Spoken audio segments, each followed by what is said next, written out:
অৱশেষত পত্নী প্ৰেমৰ নিদৰ্শন দাঙি ধৰি কংগ্ৰেছ দল ত্যাগ কৰিলে ভৰত নৰহে।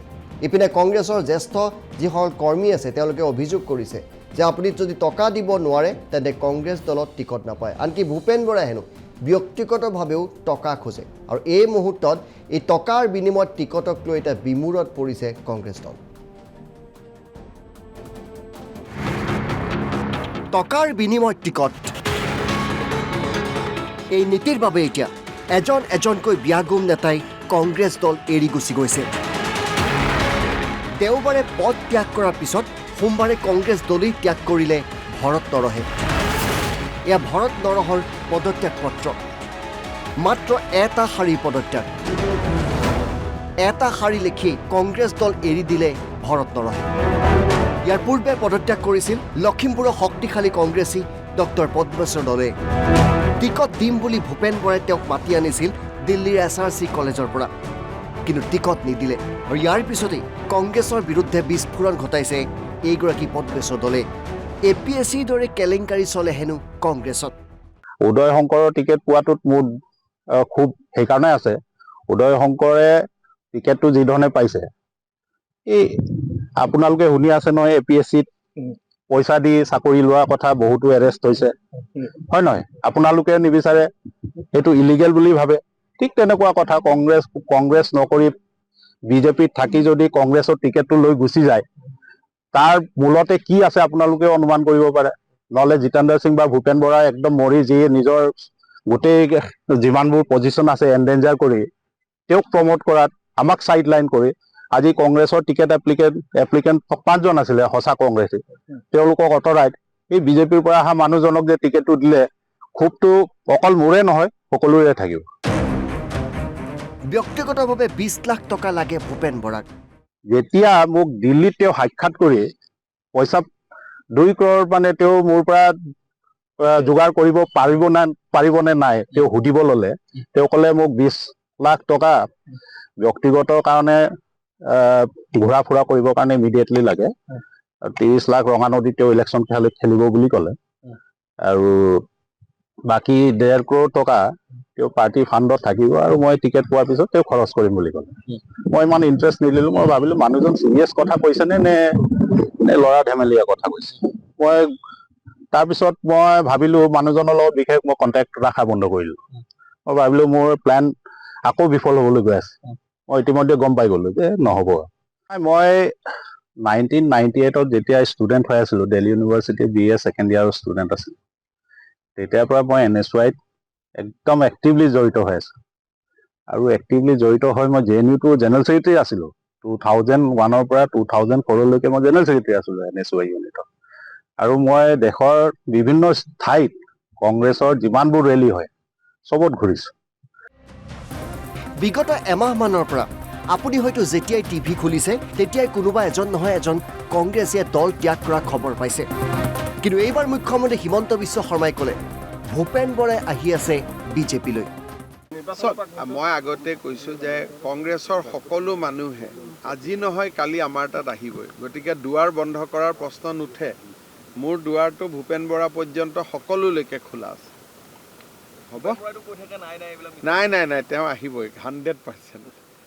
খালি এতিয়াই নহয়, অলপ 26 কংগ্ৰেছৰ প্ৰায় সকলোৱে এতিয়া বিজেপিৰ সৈতে যোগাযোগ কৰি আছে।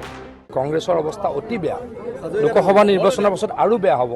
কংগ্ৰেছৰ কোন কোন নেতাই যোগদান কৰে এই মুহূৰ্তত ক'বলৈ দিগদাৰ, কিন্তু প্ৰায় সকল ব্যক্তিয়ে বিজেপিৰ লগত যোগাযোগত আছে বুলি মই ক'ব পাৰোঁ। মই প্ৰায় সকল ব্যক্তিয়ে যোগাযোগত আছে বুলি মই ক'ব পাৰোঁ। তথাপি আশাবাদী কংগ্ৰেছ, উভতি আহিব ভৰত নৰহ। টেলিফোনযোগে কথা পাতিছিলোঁ আৰু তেখেতক অনুৰোধ কৰিছিলোঁ যাতে দলৰ পৰা পদত্যাগ নকৰে।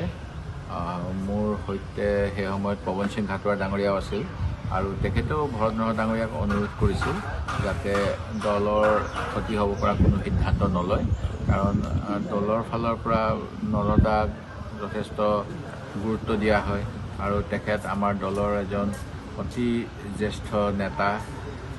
তেখেতৰ যি ভূমিকা দল সংগঠন শক্তিশালী কৰাত, সেইখিনিও আমি স্বীকাৰ কৰিব লাগিব।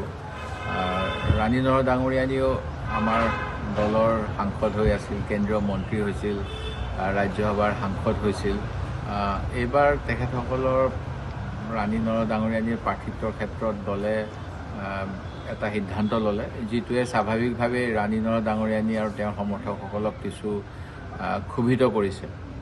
মই তথাপিতো আশা কৰিছিলোঁ দলৰ স্বাৰ্থত তেখেতসকলে দল ত্যাগৰ নিচিনা সিদ্ধান্ত নল'ব বুলি, আৰু এতিয়াও মই ভৰত দাক অনুৰোধ কৰিম তেখেতক নিজৰ এই সিদ্ধান্ত প্ৰত্যাহাৰ কৰিবলৈ।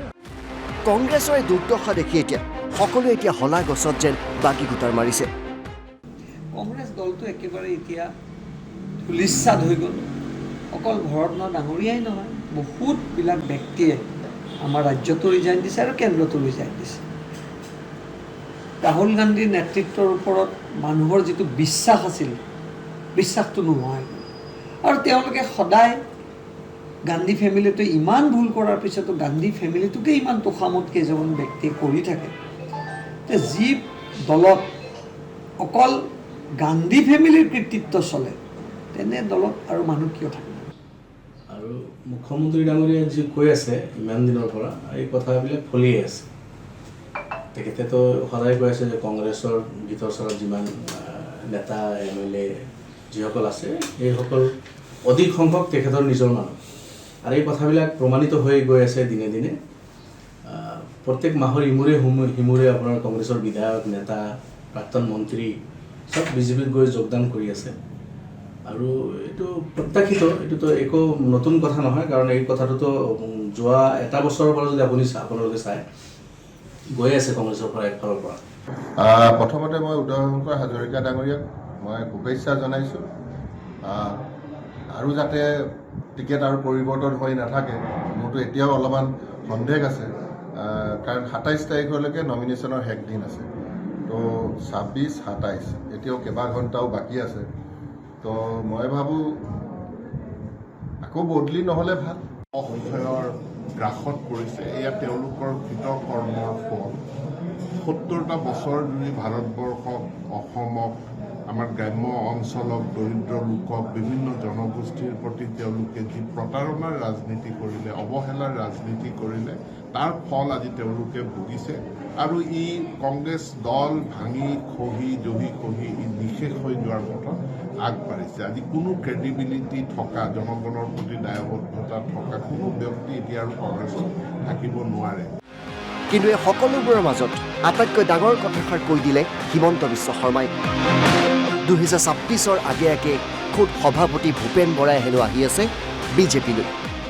কিন্তু ভূপেন বৰাই জইন কৰিব, এইটো মই ক'ব পাৰোঁ। সময় লাগিব, কিন্তু জইন কৰিব। বিধানসভাৰ আগে পাক্কা।